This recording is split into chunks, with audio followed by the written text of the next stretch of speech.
على آله وصحبه وبارك وسلم.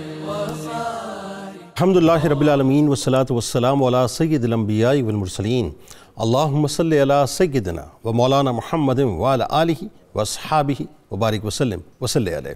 دنیا کے تمام دیکھنے والوں کو، تمام چاہنے والوں کو، تمام پیار کرنے والوں کو، اور جہاں جہاں تک اس وقت میری آواز کو سنا اور مجھے دیکھا جا رہا ہے، جنید اقبال کی جانب سے انتہائی محبت کے ساتھ السلام علیکم.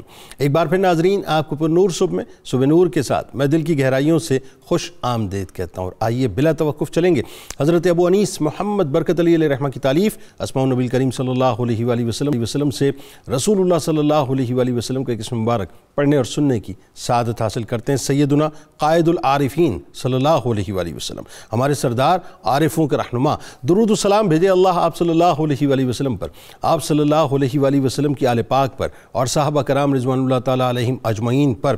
ام المومنین حضرت عائشہ صدیقہ سلام اللہ علیہ فرماتی ہیں کہ ایک مرتبہ میں بارگاہ نبوی صلی اللہ علیہ وآلہ وسلم میں عرض کیا کہ کس کی نیکیاں، کیا کسی کی نیکیاں آسمان کے ستاروں جتنی ہوں گی؟ تو آپ صلی اللہ علیہ وآلہ وسلم نے ارشاد فرمایا کہ جی ہاں، وہ عمر ہیں جن کی نیکیاں ان ستاروں جتنی ہیں، اور فرمایا کہ عمر کی تمام نیکیاں ابو بکر کی نیکیوں میں سے صرف ایک نیکی کے برابر ہیں. اور آج نواسہ صدیق اکبر رضی اللہ تعالیٰ عنہ یعنی حضرت عبداللہ ابن زبیر رضی اللہ تعالیٰ عنہ کی بارگاہ میں انشاءاللہ ہدیہ عقیدت پیش کریں گے. یعنی فضیلتوں، رفتوں اور مراتب کے آسمان پر ایک نام بڑی شان سے چمکتا دمکتا نظر آتا ہے، جو محافظ ناموس خانہ کعبہ ہیں، جو یار غار اور یار مزار سیدنا صدیق اکبر رضی اللہ تعالیٰ عنہ کے عظیم المرتبت نواسے ہیں، جو ہماری ماں سیدہ عائشہ صدیقہ سلام اللہ علیہ کے پیارے بھانجے ہیں، جو ذات النطاقین یعنی سیدہ اسماء بنت ابی بکر رضی اللہ تعالیٰ عنہما کے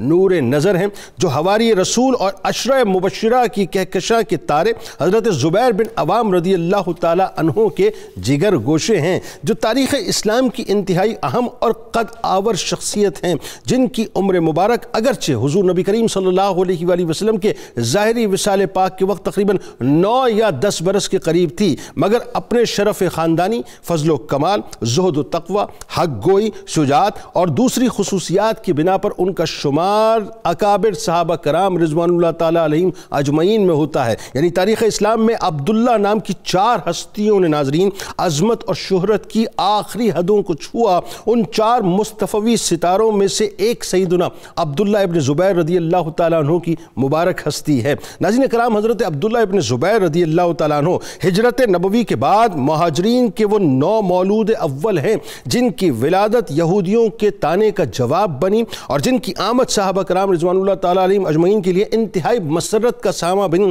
کہ نہایت ہی یوں کہہ لیجئے پرتپاک انداز سے ببانگ دوہل نعرہ تکبیر ایسا بلند ہوا کہ مدینے کے پہاڑ تک گونج اٹھے. جن کو ناظرین یہ عظیم ترین شرف نصیب ہوا کہ ان کے دہن و شکم میں ولادت کے بعد سب سے پہلے جو خوراک گئی وہ سرور کائنات صلی اللہ علیہ وآلہ وسلم کا لعاب دہن مبارک کا نور تھا. یعنی ان کے مبارک خون میں خود رسول کریم صلی اللہ علیہ وآلہ وسلم کا مبارک نور شامل ہوا، جن کے لیے سرور دو جہاں صلی اللہ علیہ وآلہ وسلم نے دعائے خیر فرمائی، اور جن کے مبارک جسم پر دست اقدس پھیرا اور نام بھی عبداللہ یعنی اللہ کا بندہ رکھا. اور ایسا اللہ کا بندہ رکھا صاحب، ایسا اللہ کا بندہ نام رکھا کہ آپ پھر مسجد کے کبوتر کھیلانے لگے. یعنی حضرت عبداللہ ابن عباس رضی اللہ تعالیٰ عنہ نے ان شاندار الفاظ میں آپ کو خراج تحسین پیش کیا کہ وہ مصنف الاسلام، قاری قرآن، رسول اللہ صلی اللہ علیہ وآلہ وسلم کے حواری کے بیٹے، حضرت صدیق اکبر رضی اللہ تعالیٰ عنہ کے نواسے، اور رسول اللہ صلی اللہ علیہ وآلہ وسلم کی پھپھی حضرت صفیہ کے پوتے، اور حضرت خدیجہ سلام اللہ علیہ کے یعنی آپ کے والد کی پھپھی تھیں. آپ ذرا سوچیے ناظرین کہ مقام و مرتبہ ایسا کہ آپ رضی اللہ تعالیٰ عنہ 7 یا 8 برس کی عمر میں سرکار مدینہ صلی اللہ علیہ وآلہ وسلم کے دست حق پرست پر بیعت ہوئے، اور ایسے بیعت ہوئے کہ شہادت تک مشن مصطفیٰ صلی اللہ علیہ وآلہ وسلم پر کاربند لائے. ان کی بے مثال تدبیر و شجاعت کی بدولت طرابلس پر اسلام کا جھنڈا لہرایا. وہ قسطنطنیہ پر حملہ کرنے والے ان مجاہدین میں شامل تھے جن کی نسبت حضور نبی کریم صلی اللہ علیہ وآلہ وسلم نے جنتی ہونے کی بشارت دی. وہ اس جماعت میں شامل تھے جو امیر المومنین سیدنا عثمان بن عفان رضی اللہ تعالیٰ عنہ نے مصاحف کی کتابت کے لیے منتخب کی تھی. وہ زہد و اتقاء کا مثالی پیکر تھے وہ ایک شعلہ نوا، حق گو اور نہایت فصیح و بلیغ خطیب تھے۔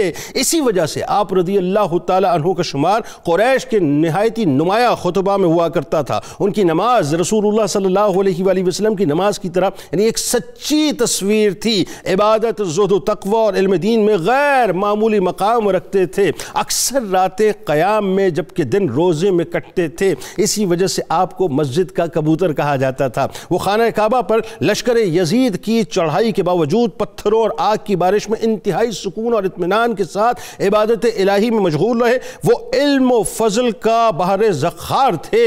وہ اپنے دور میں احیاء دین کے علم بردار تھے۔ ان کی بے باکی، شجاعت اور استقامت کا لوحہ ناظرین ساری دنیا عرب مانتی ہے۔ ان کو خانہ کعبہ کی اثر نو تعمیر کا انتہائی عظیم ترین شرف نصیب ہوا، بلکہ تعظیم کعبہ کی خاطر ایک نئے اور عمدہ کام کی بنیاد رکھتے ہوئے ریشم کا غلاف بھی آپ نے چڑھایا۔ اسی طرح آپ رضی اللہ تعالیٰ عنہ کعبۃ اللہ شریف کو خوب خوشبو لگایا کرتے تھے، حرم پاک کے اطراف کو انتہائی معطر رکھا کرتے تھے۔ انہوں نے جس بات کو حق سمجھا آخری دم تک اس پر ڈٹے رہے، اپنا سر دے دیا لیکن اپنی بات سے نہ پھرے۔ آخری بات عرض کرنے جا رہا ہوں ناظرین کہ شجاعت و بہادری کے ایسے پیکر تھے، ایسے عاشق رسول تھے کہ جس وقت خانہ کعبہ پہ چڑھائی ہوئی ہے اور ظاہر یزید نے جو ظلم و ستم بپا کیا، واقعہ ہر ایک پوری تفصیل مانگتا ہے۔ جب آپ اپنی امی جان کے پاس گئے تو وہ بھی تو صدیقی خون ہے نا صاحب، تو آپ نے جواب یہ دیا کہ جاؤ، حق پر جان دینا دنیا کی زندگی سے 1000 درجے بہتر ہے۔ آپ نے حق پر جان دی۔ 3 دن تک آپ کی مبارک لاش کو سولی پر لٹکایا گیا، بے انتہا ظلم کیا گیا،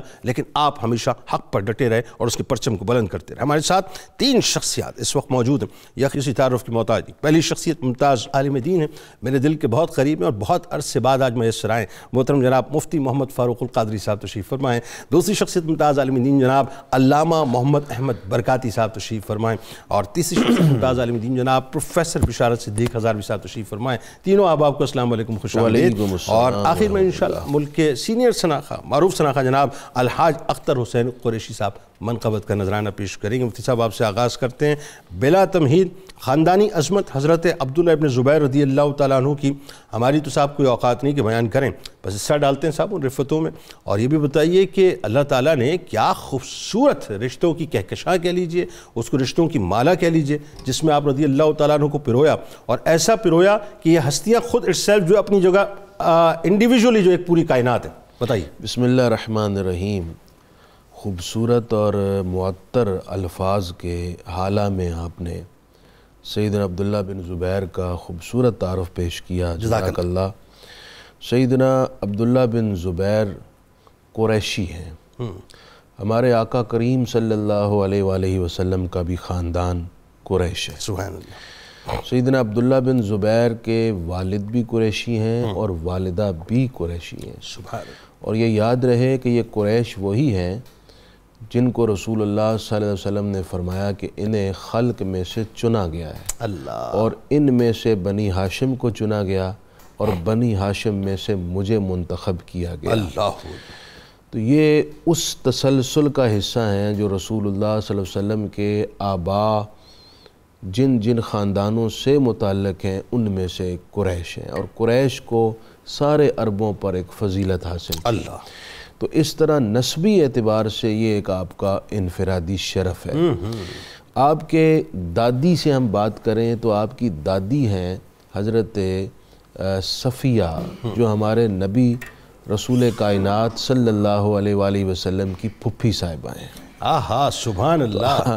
اسی طرح جو آپ کے نانا ہیں وہ حضرت سیدنا ابو بکر صدیق ثانی اسنین حضور کے یار غار ہیں۔ اللہ۔ آپ کی والدہ ماجدہ حضرت اسما جو جناب صدیق اکبر کی شہزادی ہیں، اور آپ کے والد گرامی حضرت زبیر بن عوام جو عشرہ مبشرہ میں سے ہیں، اللہ، اور جن کو یہ اعزاز حاصل ہے کہ یہ رسول اللہ کے حواری ہیں۔ اللہ۔ آپ صلی اللہ علیہ وسلم نے خود فرمایا کہ یہ میرے حواریوں میں سے ہے۔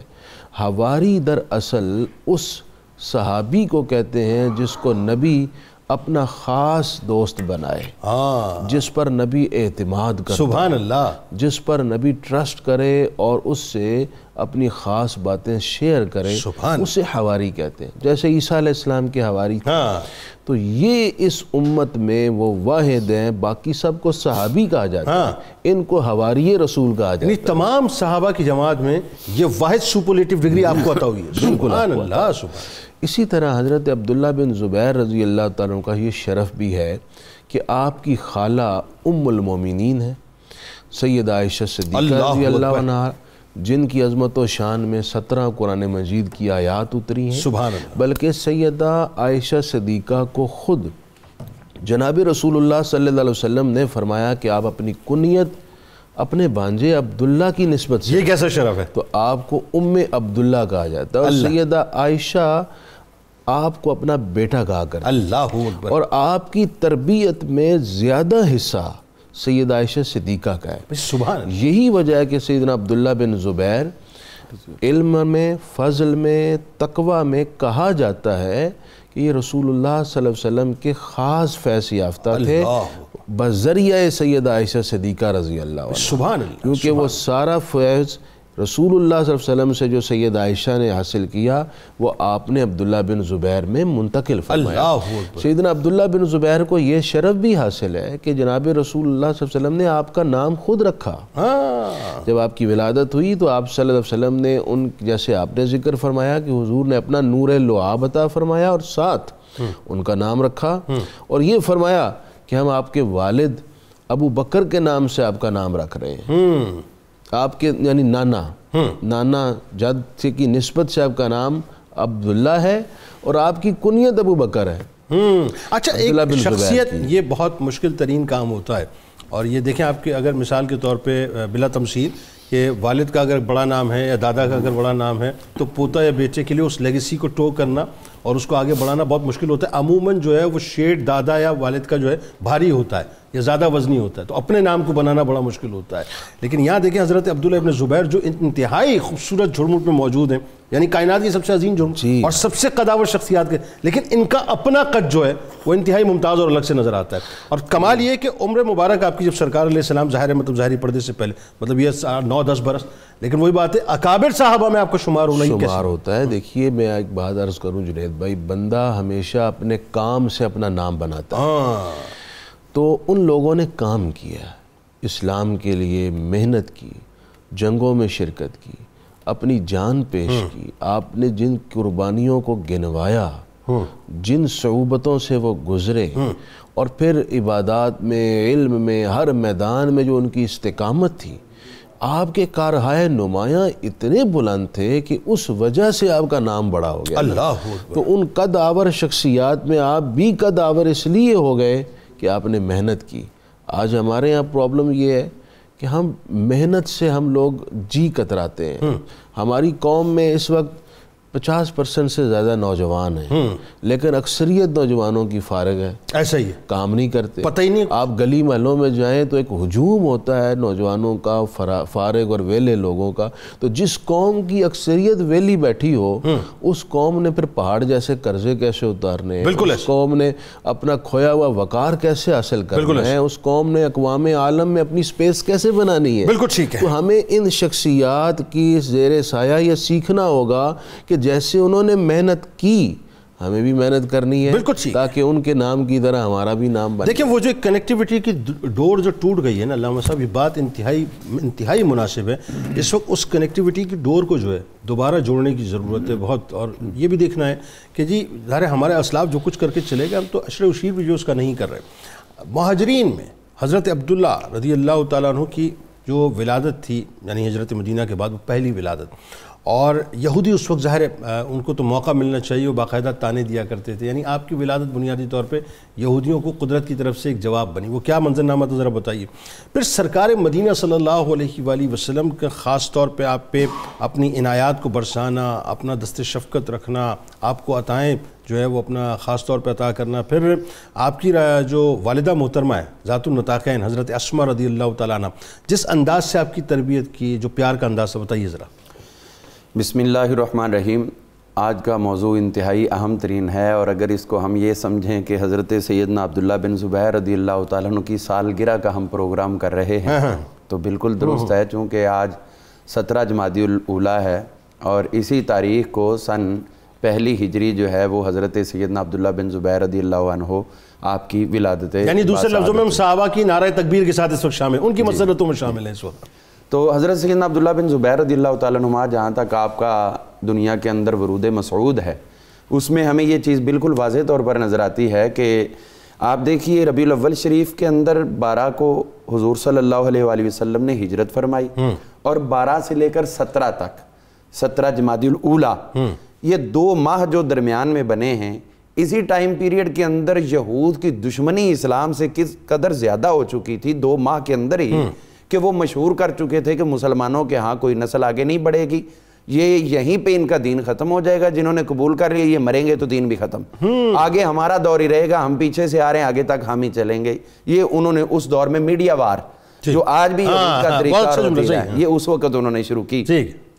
تو یہاں پر ہم دیکھتے ہیں کہ حضور صلی اللہ علیہ وآلہ وسلم کے ساتھ انتہائی عشق و محبت کی انتہا کرنے والا یہ خاندان، حضرت سیدنا ابوبکر صدیق رضی اللہ تعالیٰ عنہ آپ کا خاندان جو ہے، آپ ذرا تھوڑا چشم تصور میں دیکھیے کہ وہ سفر جو مکہ مکرمہ سے مدینہ منورہ تک سینکڑوں میل اور انتہائی کٹھن مراحل پیدل یا سواری پہ، اور اس سے پہلے جب حضور صلی اللہ علیہ وآلہ وسلم آپ غار ثور کے اندر جلوہ گر ہیں تو وہاں پر وہ میلوں کے میل آج بھی چڑھنا مشکل ہے، وہاں پر آپ کے لیے کھانے کا اہتمام کروا کے بھی یہی اس حالت میں پیش کر رہی ہے. تو اس کو آپ کس پیرامیٹر میں دیکھیں گے، یہی نظر آتا ہے کہ یہ محبت جو ہے نا وہ خود کی نہیں ہے، یہ من جانب اللہ ودیعت ایسا ہی. اور کمال یہ اللہ تعالیٰ نے شخصیت میں بھی اتنی بہادری اور شجاعت عطا کی تھی.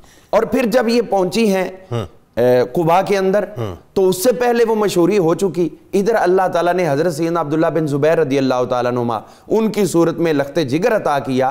اور پھر ان کے عشق کا اگلا سٹیپ دیکھیں کہ قباء سے بھی مسجد نبوی شریف، اس وقت آج تو وہ ایک شہر بن چکا ہے، مسجد نبوی سے قباء تک پورا ایک ایریا ملا ہوا ہے. اس دور میں تو درمیان میں سپیس تھی، وہ اونچے نیچے راستے تھے، لیکن اس کے باوجود گھر سے عبداللہ بن زبیر کے منہ کے ساتھ دودھ کا ایک قطرہ بھی نہیں لگایا، کوئی چیز نہیں لگائی، بلکہ فوری ان کو تیار کر کے حضور صلی اللہ علیہ وسلم کی خدمت اقدس میں پیش کیا گیا کہ ان کے پیٹ کے اندر جو پہلی چیز جائے گی وہ حضور علیہ السلام کا اپنا لعاب دان. اللہ اکبر. تو قباء سے مسجد نبوی شریف تک ان کو جو ہے وہ روانہ کیا گیا، اور حضور صلی اللہ علیہ وسلم نے خود اپنے منہ مبارک میں کھجور جو ہے وہ نرم کر کے ان کو عطا فرمائی اور اپنا لعاب دہن عطا فرمایا، اور اپنا ان کے جسد پر اپنا دست مبارک پھیرا.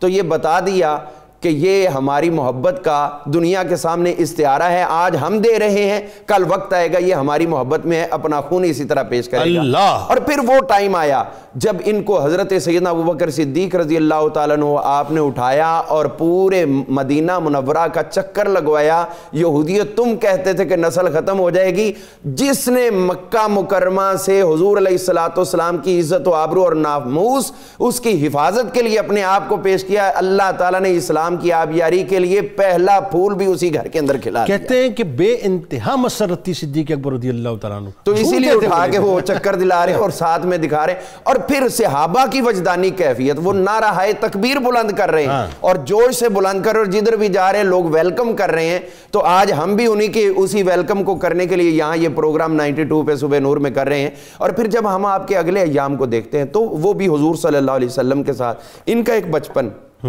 حضرت زبیر بن عوام رضی اللہ عنہ خود ان کے والد محترم وہ ان کو دیکھ کے فرمایا کرتے، علی صحابہ کے اندر ابن حجر اسقلانی نے بیان فرمایا کہ وہ دیکھ کے کہا کرتے کہ تو اپنے نانا جان ابوبکر صدیق کی شبیہ ہے. اللہ، یعنی یوں سمجھ لیں کہ باپ کو بیٹے کے بچپن کے اندر ان کی جوانی اور اگلی عمر وہ نظر آ گئی کہ ان کی شباہت اور چہرہ پورے کا پوری آنے والے وقت کے اندر حضرت ابوبکر صدیق رضی اللہ عنہ کا ہو، یعنی صدیقی رنگ ہے.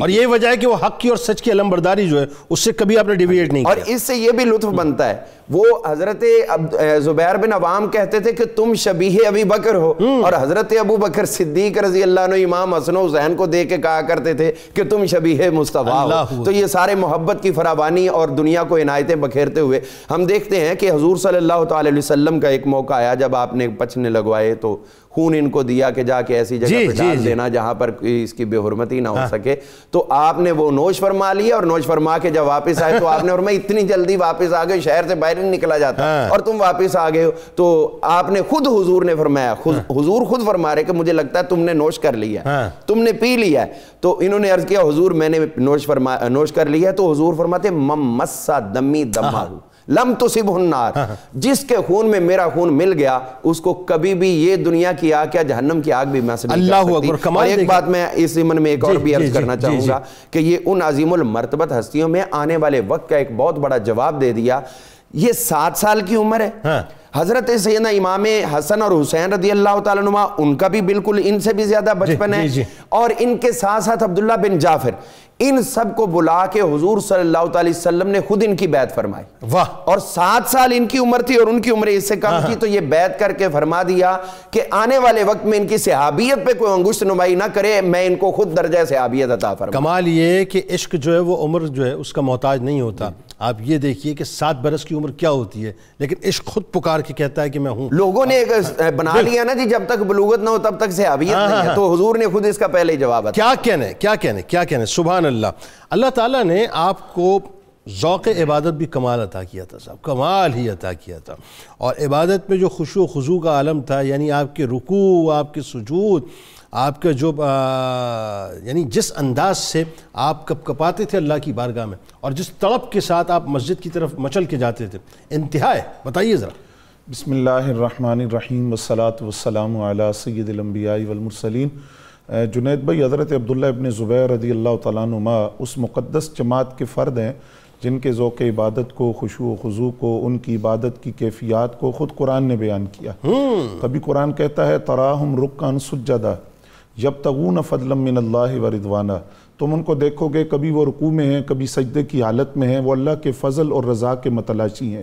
اور کبھی قرآن کہتا ہے والذین یبیتون لربہم سجدا وقیاما، کہ وہ اپنی راتوں کو اللہ کے حضور، اللہ کے ذکر کے لیے جاگ کر کبھی سجدے کی حالت میں، کبھی قیام کی حالت میں گزارتے ہیں. پھر قرآن کہتا ہے تتجافی جنوبہم عن المضاجع، وہ اپنے پہلوؤں کو اپنے بستروں سے ذکر الہی کے اندر راتوں کو جدا رکھتے ہیں. اور کبھی قرآن کہتا ہے الذین یذکرون اللہ قیاما وقعودا علی جنوبہم، کہ وہ یاد الہی کے اندر یہ وہ لوگ ہیں کبھی قیام کی حالت میں، کبھی رکوع کی حالت میں، کبھی بیٹھے ہوئے، اور کبھی پہلوؤں کے بل اللہ رب العزت کو یاد کرتے ہیں، یاد الہی میں مصروف ہوتے ہیں. حضرت عبداللہ ابن زبیر رضی اللہ تعالیٰ عنہ کی جو عبادت ہے اس میں 3 باتیں بہت اہم ہیں. بتائیے. پہلی بات جو امام ابن حجر مکی رحمۃ اللہ علیہ نے لکھی، آپ فرماتے ہیں عبادت کی کوئی ایسی صورت نہیں ہے جس کو حضرت عبداللہ ابن زبیر نے اختیار نہ کیا. سبحان اللہ. دوسری بات، مشکل سے مشکل حالات، سخت سے سخت حالات کے اندر بھی آپ کے ذوق عبادت کے اندر کوئی فرق نہیں آیا. کیا کہنے. اور تیسری بات یہ ہے کہ حضرت عبداللہ ابن زبیر کو خشوع و خضوع کی جو کیفیات نصیب ہوئی وہ اپنی مثال آپ ہیں. اب ان تینی باتوں کی روشنی کے اندر آپ کی سیرت کا ہم جائزہ لیتے ہیں تو آپ نے اپنی راتوں کو 3 انداز سے تقسیم کیا تھا. وہ کیا؟ ایک رات آتی تو پوری رات قیام کی حالت میں گزر جاتی یہاں تک کہ فجر طلوع ہو جاتی. دوسری رات آتی تو پوری رات رکوع کی حالت میں گزرتی.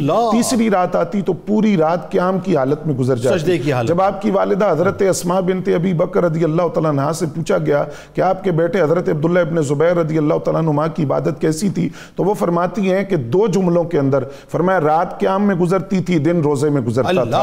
اور اسی بنیاد پر ان کو حمامۃ المسجد یعنی مسجد کا کبوتر کہا جاتا تھا. یاد الہی سے اس قدر شغف تھا، مسجد سے اس قدر تعلق تھا کہ یہ لقب آپ کو دیا گیا. اب وہ جو 3 حالتیں ہیں نا، قیام کی، رکوع کی اور سجود کی، اس کو ترتیب سے میں عرض کرتا ہوں کہ آپ کا قیام کیسا تھا. حضرت ثابت بنانی رحمۃ اللہ علیہ فرماتے ہیں جب آپ قیام کی حالت میں ہوتے، کھڑے ہوتے نماز کی حالت میں، یوں لگتا جس طرح زمین کے اندر کوئی لکڑی گاڑ دی گئی ہے، بالکل بے حرکت سکون کے ساتھ کھڑے ہوتے. جہاں تک رکوع کی بات ہے، ابن مسلم مکی رحمۃ اللہ علیہ فرماتے ہیں ایک موقع پر جب آپ رکوع کر رہے تھے، میں آپ کے قریب ہی قرآن مجید کی تلاوت کر رہا تھا. میں نے سورہ بقرہ پڑھ لی، سورہ آل عمران پڑھ لی، سورہ مائدہ پڑھ لی، یہ ساری صورتیں پڑھ لی. آپ رکوع کی حالت میں رہے، اتنا طویل رکوع آپ نے فرمایا. اور تیسری حالت سجدے کی، اس کے بارے میں حضرت عطا فرماتے ہیں کہ جب آپ سجدہ کرتے یوں لگتا جیسے کوئی ٹوٹی ہوئی دیوار ہے، اس کے اوپر آ کر پرندے بیٹھتے، اس قدر سکون کے ساتھ آپ سجدہ کرتے تھے۔ تو یہ تین حالتیں آپ کی رکوع کی، سجود کی، قیام کی، اور پھر اس کے ساتھ خشوع و خضوع کی کیفیت کو جو امام ذہبی نے لکھا وہ فرماتے ہیں کہ آپ نماز پڑھ رہے ہیں اور یہ ایسی کیفیت ہے کہ جس کو بیان کرنا بہت آسان ہے۔ آپ کے لخت جگر، آپ کے بیٹے حضرت ہاشم رضی اللہ تعالیٰ عنہ، وہ آپ کے قریب لیٹے ہوئے ہیں، چھت سے سانپ آ کر ان کے سینے پر گرتا ہے، لیکن لوگوں نے شور بھی مچایا سانپ سانپ، لیکن حضرت عبداللہ ابن زبیر رضی اللہ تعالیٰ عنہ کی عبادت میں کوئی فرق نہیں آیا، ان کے تاثرات میں کوئی فرق نہیں آیا، وہ اسی طرح نماز کی ادائیگی کرتے رہے۔ اور ایک جگہ تو یہ بیان کیا کہ جب آپ سجدہ کرتے تو یوں لگتا جیسے زمین سے کوئی چیز ابری ہوئی ہے، زمین کا حصہ ہے، اور اس قدر سکون کے ساتھ آپ سجدہ کر رہے کہ وہ زمین کا حصہ معلوم ہوتا۔ یعنی آپ کی بات میں قطع کلام کی معذرت، آپ نے یہ سجدہ تو بہرحال شاید انسان تھوڑا طویل افورڈ کر سکے، لیکن جتنا آپ بتا رہے ہیں وہ تو ناممکن بات ہے۔ لیکن وہی بات ہے کہ ہم جیسے مطلب گناہگاروں کی میں بات کر رہا ہوں، اور رکوع تو آپ فرما رہے 3 صورتیں، اس میں اگر صرف سورہ بقرہ کو لے لیں 2.5 پارہ، یعنی اگر بہت تیز بھی اگر قاری پڑھنے والا ہوگا تو کم از کم اس کو پون گھنٹہ 1 گھنٹہ چاہیے صرف اس کو سورہ بقرہ کو ختم کرنے کی۔ میں اب اس کی وجہ عرض کرتا ہوں، دیکھیے امام نووی رحمۃ اللہ علیہ نے اس کی وجہ لکھی۔ آپ فرماتے ہیں عبادت کرنے والوں کی 2 کیفیات ہیں۔ ایک کیفیت جو کم درجہ ہے وہ یہ ہے کہ عبادت کرنے والا یہ خیال پیدا کر لے کہ اللہ اس کو دیکھ رہا ہے۔ اس سے بلند درجہ یہ ہے کہ عبادت کرنے والے کی کیفیت یہ ہو کہ میں خدا کو دیکھ رہا ہوں، اور جب عبادت کرنے والا یہ کیفیت پیدا کر لیتا ہے کہ میں خدا کو دیکھ رہا ہوں تو اس کیفیت کے اندر پھر وہ ہوتا ہے اور اس کا رب ہوتا ہے، پھر اس کے لخت جگر پر سانپ گرے یا رات ساری قیام میں گزر جائے یا سجدے میں گزر جائے یا رکوع میں گزر جائے تو وہ اس عبادت میں مصروف رہتا ہے۔ اور جب روزے کی بات آتی ہے تو 7 دن مسلسل روزہ آپ رکھتے ہیں، اور مکے سے روزہ رکھ کر مدینہ طیبہ میں افطار کرتے ہیں، مدینہ طیبہ سے روزہ رکھتے ہیں، مکہ المکرمہ میں افطار کرتے ہیں۔ ابن منقدر رضی اللہ تعالیٰ عنہ فرماتے ہیں 7 دن کے مسلسل روزے کے بعد ہم سے زیادہ وہ طاقت اور قوت کے ساتھ آتے تھے گویا کہ وہ اللہ کے شعر تھے۔ یعنی عبادت ایسی ناظرین کہ آپ اس حد تک عبادت کے اندر کھو جائیں کہ جسم پھر جسم نہ رہے اور جسم جو ہے وہ اپنا تحلیل کر جائے۔ یعنی آپ سوچئے کہ روح جو ہے کس حد تک لطیف ہو جاتی ہے، کس حد تک لطیف ہو جاتی ہے کہ جسم کا وجود جو ہے، یعنی یوں کہہ لیجئے کہ وجود کا جو بھاری پن ہے یا وجود کا جو وزن ہے وہی محسوس نہیں ہوتا۔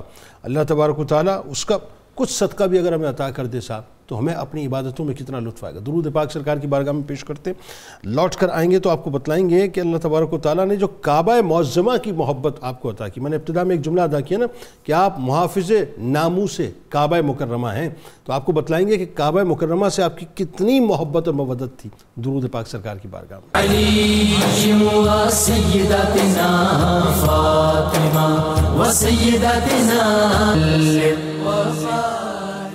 وسیدتنا زینب وسیدنا حسن ایک بار پھر ناظرین میں آپ کو خوش آمدید کہتا ہوں۔ حضرت سیدنا عبداللہ ابن زبیر رضی اللہ تعالیٰ عنہ کی بارگاہ میں ہدیہ عقیدت پیش کر رہے ہیں، اور آئیے اب ذرا آپ کو لیے چلتے ہیں ان کے دیگر اوصاف و محاسن کے، یعنی ان کی شخصیت میں مزید اللہ تبارک و تعالیٰ نے کیا کیا خوبیاں عطا کی تھیں وہ آپ کو بتلاتے ہیں۔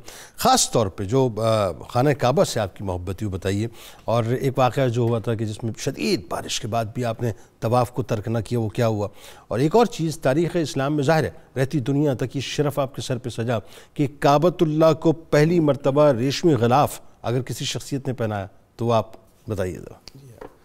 جنید بھائی آپ کو بیت اللہ شریف سے بہت محبت تھی، آپ اتنی نسبتوں کا مالک ہونے کے باوجود خود بیت اللہ میں جھاڑو دینا اپنا شرف سمجھتے، کیا اچھی بات ہے، سبحان بیت اللہ شریف کو واش کرتے تھے، سبحان غسل دیتے تھے، اور بیت اللہ شریف کی دیواروں کو خوشبو لگایا کرتے تھے روزانہ کی بنیاد پر۔ یعنی یہ آپ کی سنت ہے کہ اگر کوئی خوشبو لگائے؟ جی، اور اس قدر خوشبو لگاتے تھے کہ اطراف کے گھروں میں بھی وہ خوشبو جایا کرتی، سبحان اللہ، جو قریب ترین گھر بھی تھے وہ بھی کچھ بعید تھے وہاں بھی اس کی خوشبو جایا کرتی تھی۔ اللہ، اسی طرح جو 2 واقعات کی جانب آپ نے اشارہ کیا ہے، ایک تو یہ کہ ایک مرتبہ شدید بارش ہوئی اور پہاڑوں سے پانی اترا اور وہ پانی بیت اللہ شریف میں جمع ہو گیا حتیٰ کہ طواف معطل ہو گیا۔ اس وقت سیدنا عبداللہ بن زبیر کی چونکہ یہ طبیعت تھی اور آپ کا مزاج تھا کہ وہ کام جو دوسروں کے لیے مشکل ہو وہ آپ ضرور کرتے تھے. کیا اچھی بات. خصوصاً عبادت الہی کا کام, واہ. یاد الہی کا کام, اللہ کے قریب کرنے والا کام, وہ مشکل کام آپ اپناتے تھے. سبحان. تو آپ نے تیرتے ہوئے بیت اللہ شریف کا طواف کیا. اللہ. عربوں کے اندر ویسے بھی یہ عادت تھی اور آج بھی ضرورت ہونی چاہیے, جیسے حکم رسول بھی ہے, ترغیب دلائی گئی ہے اپنے بچوں کو تیراکی سکھاؤ. بالکل ٹھیک. تو سیدنا عبداللہ بن زبیر نے بچپن میں ہی تیراکی سیکھی ہوئی تھی, تو آپ نے تیرتے ہوئے بیت اللہ شریف کا طواف کا شرف حاصل کیا, اور یہ شرف صرف آپ کا ہی حصہ ہے, تاریخ میں کوئی اور مثال ایسی نہیں ملتی. یعنی طواف جو ہے موقوف نہ ہوا. پہلے تو موقوف بارش کی وجہ سے باقی لوگ رک گئے, لیکن عبداللہ بن زبیر نے تیرتے ہوئے طواف کر کے اس تسلسل کو قائم رکھا. اللہ اکبر. دوسری بات, بیت اللہ شریف پر اس سے قبل بھی غلاف تھا, لیکن وہ تھا چمڑے کا. سیدنا عبداللہ بن زبیر رضی اللہ تعالیٰ عنہ نے بیت اللہ شریف پر ریشم کا ایک غلاف تیار کروایا اور اس پر خرچ کیا اور اس کی خود نگرانی کی. اللہ. اس کو تیار کروا کر اس کو بیت اللہ شریف پر اکابر اہل مکہ کو اور دیگر جو صحابہ اکرام تھے ان کو جمع کر کے آپ نے بیت اللہ شریف پر پورے پروٹوکول کے ساتھ غلاف چڑھایا. اللہ. پھر اس کے بعد یہ آج تک تاریخ میں آپ جانتے ہیں کہ یہ سلسلہ چلا آ رہا ہے. بالکل ایسا. اور آج بھی عرب میں جب بیت اللہ شریف پر غلاف چڑھایا جاتا ہے تو سرکاری سطح پر ریاستی عمائدین آ کر غلاف کعبہ کی تقریب میں شریک ہوتے ہیں. یعنی اگر یہ کہیے کہ یہ ان کی سنت ہے تو غلط نہ ہوگا. یہ ہم کہہ سکتے ہیں کہ اس نیکی کا, اس مستحسن عمل کی بنیاد رکھنے والے بانی حضرت سیدنا عبداللہ بن زبیر رضی اللہ عنہ. اس کے ساتھ سیدنا عبداللہ بن زبیر رضی اللہ عنہ کی شخصیت بڑی جامع الاوصاف تھی. آپ کے استحضار اور یاداشت بڑی بے مثال تھی. اللہ. 5 سال عمر تھی, جنگ احزاب ہوئی. آپ قریب کی ایک چوٹی پر بیٹھ کر ساری جنگ کا مشاہدہ کرتے رہے. صرف 5 سال کا بچہ کسی کو لڑتا دیکھے, دھاڑتا دیکھے تو ویسے ہی ڈر کر بھاگ جاتا ہے. لیکن آپ کا حوصلہ, آپ کے اندر جو بہادری اور شجاعت کا جوہر تھا, اس کا عالم یہ سب براہ راست دیکھا, وہیں بیٹھے رہے. اور پھر اس کے بعد ان واقعات کو ذہن میں ایسا محفوظ کیا کہ اپنی آخری عمر تک لوگ آتے تھے, حضور ہمیں وہ واقعہ سنائیں جو جنگ احزاب میں. تو آپ سارا واقعہ اس طرح بیان فرماتے تھے جیسے براہ راست ابھی دیکھ رہے ہیں. یہ ان کی یاداشت, یعنی آپ کی یاداشت اس لیول کی تھی. فصاحت و بلاغت بہت اللہ نے. فصاحت و بلاغت کمال خطیب یہ تھا کہ آپ کمال کے خطیب تھے. جب آپ گفتگو فرماتے تو کوئی شخص آپ کی گفتگو کے دوران کہیں اور دیکھنا بھی, اتنی بھی وہ گنجائش نہیں سمجھتا تھا. اللہ. اس قدر محو اور مستغرق ہو جاتا تھا. آپ کی آواز گرجدار تھی اور بلند تھی, اور اس کے ساتھ ساتھ خوبصورت بھی تھی. یعنی آواز بلند ہو اور تلخ ہو, بہت صحیح بات, یہ سمع خراشی کا باعث ہے, اذیت کا باعث. لیکن اس کے ساتھ ساتھ اگر وہ آواز خوبصورت بھی ہو تو لوگوں کے لیے بڑی جاذبیت اور خوشش.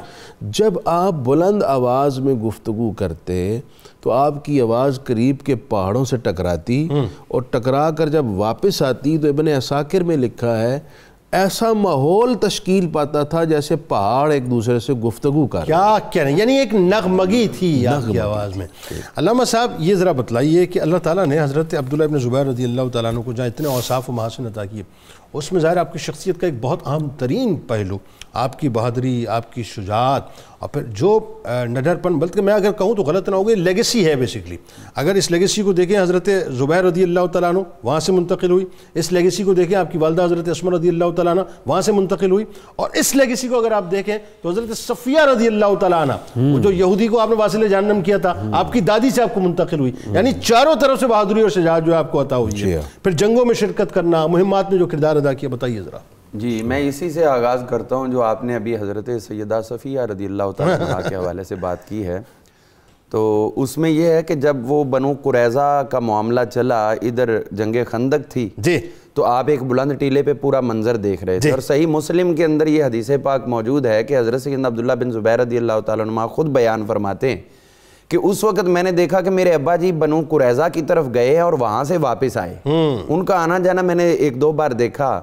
تو میں نے اپنے ابا جی سے بعد میں بات کی، ابھی بات ہو رہی کہ ان کے بچپن کی 5 سال کی عمر کی، تو اس وقت انہوں نے یہ بات کہی ابا جی آپ ادھر جا رہے تھے آ رہے تھے، تو اس وقت یہ ہوا کہ حضرت زبیر کہنے لگے کہ آپ نے مجھے دیکھا ہے؟ ہاں جی دیکھا ہے۔ تو کہنے لگے بھی کیا خوب بات یاد دلا رہے ہو اس وقت کی مجھے، یہ وہ موقع تھا جب حضور نے فرمایا تھا کون ہے تم میں سے جو جائے گا بنو قریظہ کی طرف اور وہاں کی مجھے خبریں لا کے دے گا، تو میں جب وہاں گیا اور وہاں کی وہ خبریں لے کے آ رہا تھا جو تم دیکھ رہے تھے، تو راؤنڈ اباؤٹ کو 3-4 سال کی عمر سے زیادہ نہیں تھی، تو اس وقت میں جب آیا ہوں تو یہ وہ موقع ہے کہ جب آپ کے والد گرامی فرما رہے ہیں کہ یہ وہ موقع ہے کہ جب حضور صلی اللہ تعالی علیہ وسلم نے میرے لیے اپنے دونوں ماں اور باپ کو جمع کر دیا اور مجھے فرمایا فدا کا ابی و امی، تجھ پر میری ماں بھی قربان میرا باپ بھی، کیا کہنا سبحان۔ تو اس منظر کو آپ پورا خود بیان فرمایا کرتے ہیں، تو یہ بہادری کے بغیر تو ممکن نہیں ہے اتنا پھر اس کو یاد رکھنا۔ بالکل ایسا۔ اچھا پھر آپ دیکھیے کہ جب اس کے بعد ہم دیکھتے ہیں تو حضرت عمر فاروق رضی اللہ عنہ کا وہ واقعہ بڑا مشہور ہے، جو آپ جب گزر رہے تھے تو بچے بھاگ گئے اور آپ ادھر ہی کھڑے رہے، تو حضرت عمر فاروق رضی اللہ مسکراتے ہوئے پوچھا بھی سارے بھاگے تم کیوں نہیں بھاگے؟ انہوں نے کہا بھی نہ تو میں مجرم ہوں کہ آپ کے ڈر سے بھاگ جاؤں اور نہ راستہ تنگ ہے کہ آپ کے لیے مجھے چھوڑ کے جانا پڑے۔ تو حضرت عمر فاروق رضی اللہ عنہ تحسین فرمائی، ان کی بہادری پہ بہت زیادہ اظہار فرمائی، یہ آپ کا بچپن۔ اس کے بعد ہم دیکھتے ہیں جب جوانی آئی تو جنگوں کا آغاز ہوا، تو آپ نے بہت سی جنگیں لڑیں جن میں شجاعت و بہادری کے آپ نے انتہائی اعلیٰ مثالیں قائم کی۔ ان میں سے ایک بات کی طرف میں جانا چاہوں گا، طرابلس وہاں کی جنگ ہوئی۔ تو اب وہاں پر یہ ہوا کہ عبداللہ بن ابی سرا جو جرنیل تھے، تو وہاں کا جو سپہ سالار بھی تھا اور وہاں کا فرما روا بھی تھا، اس نے اعلان کر دیا جو عبداللہ بن ابی سرا کا سر لے کر آئے گا میں اپنی بیٹی کا نکاح اس سے کر دوں گا، اس کی شادی کر دوں گا۔ اب لوگوں نے ٹارگٹ کر لیا ان کو، اور کچھ لوگ ان کے مسلم فوجوں کے اندر مسلم بن کر شامل ہو کے موقع کی تلاش میں رہنے لگے۔ اب انہوں نے بھی محسوس کر لیا بھی اب ان کی جنگیں جو ہے وہ میری فوج سے نہیں ہے بلکہ صرف میری ذات سے ہوگی، تو کہیں بھی ٹارگٹ ہو جاؤں تو ان کے تو دل ٹوٹ جائیں گے۔ انہوں نے فوری طور پر لیٹر لکھا حضرت عثمان غنی رضی اللہ عنہ کی خدمت میں، یہ معاملہ ہو گیا۔ تو اس وقت یہ وہ موقع دیکھے چاروں شخصیات کتنی عظیم، حضرت سیدنا امام حسن رضی اللہ تعالیٰ، حضرت سیدنا امام حسین رضی اللہ عنہ، حضرت عبداللہ بن عمر رضی اللہ عنہ، حضرت سیدنا عبداللہ بن عباس رضی اللہ عنہ، اور خود حضرت عبداللہ بن زبیر۔ ان شخصیات کی ماتحتی میں آپ نے ایک وفد روانہ کیا، جہاں پہ اتنی بابرکت شخصیات جائیں وہاں کامیابی ہیں تو پھر مقدر بنے گی۔ تو جب یہ وہاں پہ پہنچے تو حضرت عبداللہ بن زبیر کی یہ بہادری تھی کہ آپ نے پہلے سب سے وہ جنگی پورے پلان ان کو دیے بھی آپ اس طرح لڑائیں پھر کامیابی ہوگی، اور پھر لڑتے لڑتے آدھی صبح بس جنگ کو طول دیں، یہ تنگ آ جائیں گے، پھر ہم فائنل ان پہ وار کریں گے۔ اب ہوا یہ کہ ایک دفعہ انہوں نے کہا بھی یہ ساری لڑتے ہیں، سپہ سالار صاحب آپ کیوں نہیں میدان کارزار میں نکلتے؟ انہوں نے کہا میں تو صرف یہ کر رہا ہوں کہ مسلمانوں کا کہیں دل نہ ٹوٹ جائے، مجھے شہادت سے کوئی خطرہ نہیں آیا شہید ہونے کے لیے، لیکن چونکہ میری پوزیشن سپہ سالار کی لہٰذا نقصان ہو سکتا ہے اس لیے نہیں۔ انہوں نے کہا وجہ، کہنے لگے وجہ یہ ہے کہ اس نے اعلان کیا ہے کہ میں جو جنگ کے اندر ان کا سر لے کے آئے گا میں اپنی بیٹی اس سے بیاہ دوں گا۔ تو انہوں نے کہا بھی یہ کون سی بات ہے، آپ اس کے الٹ کر دیں، آپ کہہ دیں کہ اگر جو ان کے سالار کا سر لائے گا اس لڑکی کا نکاح اس سے بھی کروں گا اور پلس میں اپنے پاس 1 لاکھ درہم بھی دوں گا۔ جیسے اعلان کیا وہی ڈیفینسو پوزیشن اس کی ہوگی۔ حضرت عبداللہ بن زبیر رضی اللہ تعالیٰ عنہ پوری فوجیں لاکھوں کی تعداد میں تھی، ان کو چیرتے ہوئے وہاں تک پہنچے اور اس کا سر تن سے جدا کیا، اور پھر حسب وعدہ ان کو 1 لاکھ درہم بھی پیش کیا گیا اور پھر اس کے ساتھ اس کا نکاح بھی کر دیا گیا۔ تو اسلام کا پرچم جو ہے وہ طرابلس میں جو بالکل اس کے اندر یہ پورا علاقہ جو لیبیا کا ہے، یہ ساری کی ساری فتوحات حضرت عبداللہ بن زبیر رضی اللہ عنہ کی سرکردگی میں اور آپ کی مشاورت اور سپہ سالاری کے اندر اس میں تو کوئی دوسری رائے نہیں، مطلب کئی ایک مہمات اور جنگوں میں جو ہے آپ نے اعلیٰ ترین اور شاندار ترین کردار ادا کیا۔ فائنلی چونکہ وقت سمٹ گیا اور شخصیت ایسی ہے کہ مزید اس پہ بہت گفتگو جو ہے ہمیں یقیناً کرنی چاہیے تھی۔ حضرت عبداللہ بن زبیر رضی اللہ تعالیٰ عنہ کا ایک بہت بڑا اسٹینڈ یزید کے خلاف، اور یہ وہ اسٹینڈ تھا کہ ظاہر ہے رہتی دنیا تک آپ ایک استعارہ بھی بن گئے اور مثال بھی بن گئے کہ آپ حسینی کیمپ کے اندر جو ہے وہ ببانگ دھول کھڑے ہوئے تھے۔ اصل تو حسینی کیمپ ہے نا، حسینی کیمپ میں آپ کھڑے ہوئے تھے۔ پھر واقعہ ہررا ظاہر بپا ہوا، وہ ایک دل سوز اور کربناک واقعہ ہے، اس کے بارے میں بتائیے۔ پھر آپ رضی اللہ تعالیٰ عنہ کی جو شایان شان شہادت ہے، جس میں خاص طور پہ مطلب جو آپ کی والدہ کا جملہ ہے کہ مطلب یہ ایسا ہے کہ رہتی دنیا تک ایک مثال بن گیا، بتائیے ذرا۔ جنید بھائی جس وقت یزید تخت نشین ہوا تو اولین طور پر جن کے لیے خصوصی حکم اس نے دیا کہ ان سے فوراً بیعت لی جائے، ان میں حضرت عبداللہ ابن زبیر رضی اللہ تعالیٰ عنہ شامل۔ دیگر صحابہ کی طرح آپ نے بھی انکار فرمایا۔ ایک روایت یہ کہ آپ مکہ تشریف لے گئے اور جو آپ نے خط لکھا تھا، یزید نے خط لکھا تھا، اس خط کو آپ نے رد کرتے ہوئے فرمایا کہ اس معاملے کے اندر میں کوئی نرمی نہیں کر سکتا، اس کے بعد جو ہے وہ 63 ہجری کے اندر واقعہ حرہ پیش آیا. واقعہ حرہ کے اندر ایک لشکر یزید کے حکم پر مدینہ طیبہ میں داخل ہوا اور یہ واقعہ کربلا کے بعد دوسرا بڑا سانحہ کہلاتا ہے جس کے اندر اہل مدینہ کا قتل عام کیا گیا. اس کے بعد 64 ہجری کے اندر حضرت عبداللہ ابن زبیر رضی اللہ تعالیٰ عنہ نے اپنی خلافت اور اقتدار کا اعلان کیا. 9 سال بعد 73 ہجری کے اندر عبد الملک بن مروان نے حجاج بن یوسف کو لشکر دے کر مکہ المکرمہ روانہ کیا جہاں عبداللہ ابن زبیر رضی اللہ تعالیٰ عنہ موجود تھے. حرم مکہ کا محاصرہ کر لیا گیا. 5 ماہ یا 7 ماہ کی روایت بھی ہے، یہ جاری رہا. اس دوران حضرت عبداللہ ابن زبیر رضی اللہ تعالیٰ عنہ حرم مکہ میں موجود تھے اور نماز پڑھتے تھے. وہی نماز کی کیفیت یہ کہ جس طرح ہوا کے جھونکے سے شاخ ہلتی ہے، پتھر برس رہے ہیں، لیکن اس کیفیت میں بھی آپ کی خشوع و خضوع نماز وہاں جاری. یزیدی لشکر منجنیق سے جو ہے باقاعدہ گولہ باری کر رہا تھا، گولہ اور آپ نماز جو ہے پتھر برسائے جا رہے ہیں. اچھا، اس کے بعد حضرت عبداللہ ابن زبیر رضی اللہ تعالیٰ عنہ کی جب شہادت کا وقت قریب آیا اور آپ نے ان آثار کو دیکھا کہ اب میں دنیا سے جانے لگا ہوں، تو آپ اپنی والدہ کی خدمت میں حاضر ہوئے اور آپ نے اپنی والدہ سے یہ سوال کیا کہ آپ کی کیا رائے ہے، مجھے شہید کیا جانے لگا یا گرفتار کیا جائے تو آپ کیا رائے دیتی ہیں. یہاں سوال یہ نہیں ہے کہ وہ جو حکم ہوتا اس پر عمل کرتے قیدی بننا ہے یا شہادت کی موت اس کا جام پینا ہے. یہ اصل میں اگر ہم قرآن مجید پر غور کریں کہ فنظر ماذا ترا، حضرت ابراہیم علیہ السلام نے اپنے صاحبزادے سے پوچھا تھا کہ تیری کیا رائے ہے، تو وہ رائے اس لیے پوچھی تھی کہ حکم خداوندی کی تعمیل کا جو اجر ہے بیٹا اس میں شریک ہو جائے. اور یہاں بیٹا اس لیے پوچھ رہا ہے کہ ماں شہادت کے اجر میں شریک ہو جائے، شہادت کا جو اجر مجھے ملے گا ماں بھی اس میں شریک ہو جائے. تو آپ کی والدہ نے کہا بیٹا جب حق کی خاطر جان دینی ہے تو یا بنیا عشق کریمن و مت کریمن، اے میرے بیٹے شان سے زندہ رہنا، شان سے دنیا سے جانا، شان سے شہادت کا جام نوش کرنا. اب جو آپ کا ستھرا کردار تھا اس پر آپ اپنی والدہ کو گواہ بناتے ہیں. فرماتے ہیں اماں جان آپ کا وہ بیٹا میدان شہادت میں جا رہا ہے جس نے کبھی جان بوجھ کر گناہ نہیں کیا، آپ کا وہ بیٹا جس نے حکم الہی کے مقابلے میں کبھی جرت نہیں کی، آپ کا وہ بیٹا جس نے کبھی امانت میں خیانت نہیں کی، آپ کا وہ بیٹا جس نے کبھی مسلمانوں پر ظلم نہیں کیا، آپ کا وہ بیٹا جس نے کبھی کسی ذمہ کا معاہدہ نہیں توڑا، آپ کا وہ بیٹا جب کسی گورنر نے ظلم کیا تو اس سے بدلہ لیا، آپ کا وہ بیٹا جس نے ہر معاملے میں اللہ کی رضا کو مقدم رکھا. اماں جان میں یہ بات تکبر سے نہیں کہہ رہا، میں آپ کو گواہ بنا رہا ہوں، میرا معاملہ مجھ سے زیادہ میرا رب جانتا ہے. اور گواہ کس کو بنا رہے ہیں؟ جو ذات النطاقین ہے، جو صدیق اکبر رضی اللہ تعالیٰ عنہ کی لاڈلی ہے. اس سے آگے کا جو منظر ہے جنید بھائی، وہاں کلیجہ منہ کو آتا ہے، انسان کے رونگٹے کھڑے ہو جاتے ہیں. دیکھیے ماں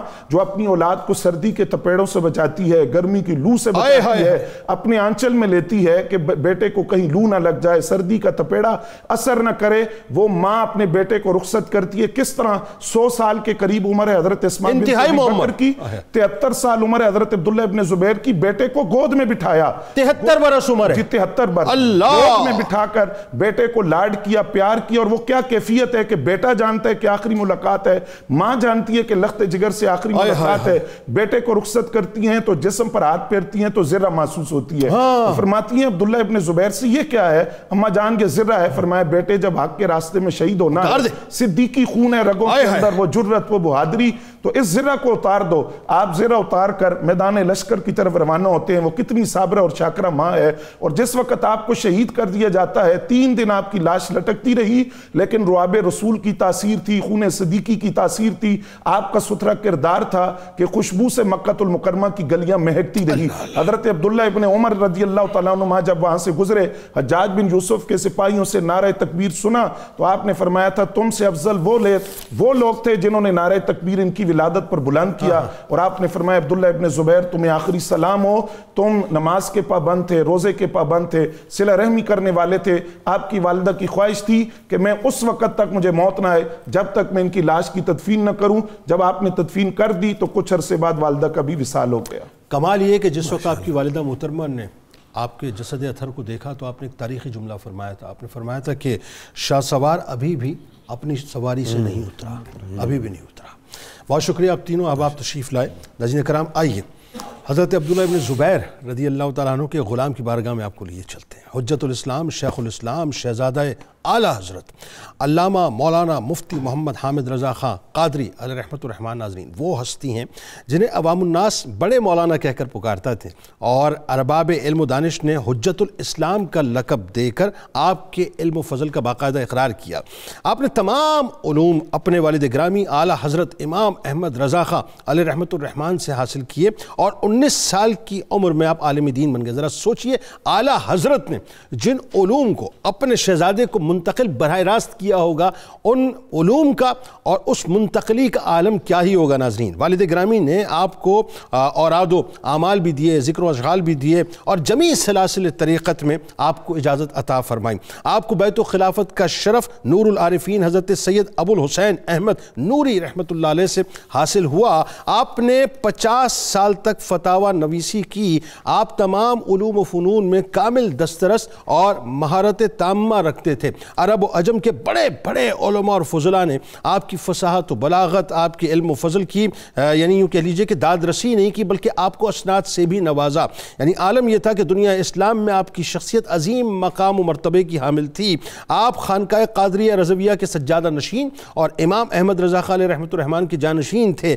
آپ کو اپنے والد گرامی کے ساتھ 1905 میں سفر حج کی سعادت ملی۔ حرمین شریفین میں آپ کے علمی اور عملی کارنامے ظاہر ہونے لگے۔ عالم اسلام میں آپ جانے پہچانے لگے۔ آپ نہایت حسین و جمیل تھے، انتہائی خوبصورت تھے، سرخ و سفید چہرے کے مالک تھے، داڑھی انتہائی جگمگایا کرتی تھی۔ آپ کا چہرہ مبارک نور مصطفیٰ صلی اللہ علیہ وآلہ وسلم کے جلووں سے ایسا روشن تھا ناظرین کہ خواجہ غریب نواز رحمۃ اللہ علیہ کے عرس کے موقع پہ، یعنی تاریخی کتب میں آج بھی واقعہ موجود ہے کہ کئی غیر مسلم آپ کا نورانی چہرہ دیکھ کر اسلام لے آئے تھے۔ وہ ہے نا کہ مسلمان کو ایسا ہونا چاہیے جسے دیکھ کر اللہ یاد آ جائے۔ یہ وہ ہستی ہیں ناظرین جن کو دیکھ کر اللہ یاد آتا تھا، اور لوگ کہتے تھے کہ یہ روشن چہرہ بتاتا ہے کہ حق و صداقت اور روحانیت کی تصویر ہیں۔ آپ نے بچپن ہی سے عبادت گزاری اور شب بیداری کا ذوق پایا ہوا تھا۔ جب بڑے ہوئے تو اللہ تبارک و تعالیٰ نے آپ کو اپنے عظیم ترین والد گرامی کا دست و بازو بنا دیا۔ یہی وجہ تھی کہ اعلیٰ حضرت انہیں بہت عزیز رکھتے تھے۔ اعلیٰ حضرت انہیں کئی شاندار القابات سے نوازتے تھے، اور آپ نے وہ علمی کارنامے انجام دیے ناظرین، بلکہ یوں کہیے کہ اعلیٰ حضرت امام احمد رضا خان علیہ رحمۃ الرحمن کی جانشینی کا جو صحیح حق ہے ناظرین، وہ الحمدللہ آپ نے ادا کیا۔ اللہ تعالیٰ آپ کے درجات کو بلند فرمائے۔ ہمارے ساتھ اس وقت جو شخصیت موجود ہیں یقیناً کسی تعارف کے محتاج نہیں ہے، بزرگ ثناخواں، سینئر ثناخواں جناب الحاج اختر حسین قریشی صاحب، جن سے انشاءاللہ منقبت کا نذرانہ پیش کروائیں گے۔ آپ کو خوش آمدید، السلام علیکم۔ کتاب الشفا کی جانب آپ کو لیے چلتے ہیں، اور گھر میں آج چونکہ ظاہر ہے ناچاکیاں بہت زیادہ ہیں، لہٰذا بہت توجہ سے اس وظیفے کو سن لیجئے۔ اتفاق اور محبت کے حوالے سے آپ کو وظیفہ بتلا رہے ہیں کہ روزانہ صبح و شام اللہ تعالیٰ کا اسم مبارک یا واسع ہو یا حنان ہو یا حلیم ہو کی ایک ایک تسبیح کرنے سے گھر میں اتفاق پیدا ہوتا ہے اور نفرتیں ختم ہو جاتی ہیں انشاءاللہ۔ حضرت صدیق اکبر رضی اللہ تعالیٰ عنہ کا کمال قول مبارک ہے کہ ہر عمل کو اس کے مقررہ وقت پر ہی ادا کرنا ضروری ہوتا ہے۔ اللہ تبارک و تعالیٰ اس وقت تک نفل قبول نہیں کرتا جب تک تم فرض ادا نہ کرو۔ ٹویٹر پہ ہمیں ضرور فالو کیجیے گا، فیس بک پیج کو لائک کر لیجیے، یوٹیوب چینل کو سبسکرائب کر لیجیے گا، بیل آئیکن کو ضرور کلک کیجیے گا۔ روزنامہ 92 نیوز میں آج مضمون ضرور پڑھیے گا حضرت عبداللہ ابن زبیر رضی اللہ تعالیٰ عنہ کے حوالے سے۔ آپ وہاں موجود ہیں، ہم یہاں موجود ہیں۔ نعرے سے پہلے ذرا روح سے تجدید عہد وفا کرتے ہیں۔ لا یؤمن احدکم حتی اکون احب الیہ من والدہ وولدہ والناس اجمعین۔ اللہ تعالیٰ آپ کا، ہمارا، ہم سب کا، پاکستان کا اور امت مسلمہ کا حامی و ناصر ہو، آمین۔ پاکستان کا مطلب کیا؟ لا الہ الا اللہ محمد رسول اللہ صلی اللہ علیہ وسلم۔ جناب عبداللہ بن زبیر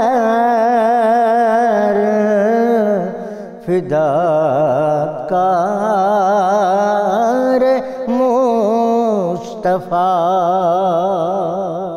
عبداللہ بن زبیر فداکار مصطفیٰ، رب جہاں کا ان پہ کرم خاص تھا ہوا، رب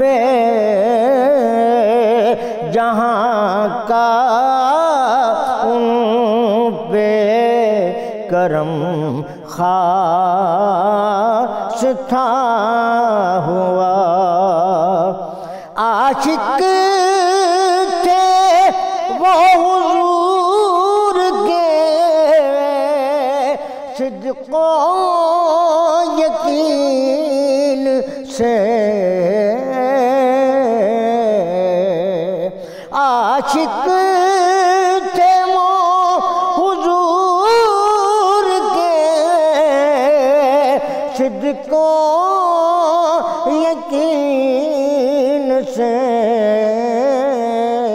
اصحابی کن نجوم کا نغمہ تغمہ انہیں ملا، اصحابی کن نجوم کا تمغہ انہیں ملا، میدان کارزار میں جرت کا تھے نشان، میدان کارزار میں جرت کا تھے نشان، تھا پشت ان کے سامنے دشمن کا حوصلہ، تھا پشت ان کے سامنے دشمن کا حوصلہ، باطل کے سامنے تھے وہ ساجد ڈٹے رہے، باطل کے سامنے تھے وہ ساجد ڈٹے رہے، حاصل کیا تھا رب سے شہادت کا مرتبہ، حاصل کیا تھا رب سے شہادت کا مرتبہ، عبداللہ بن زبیر فدا کار مصطفیٰ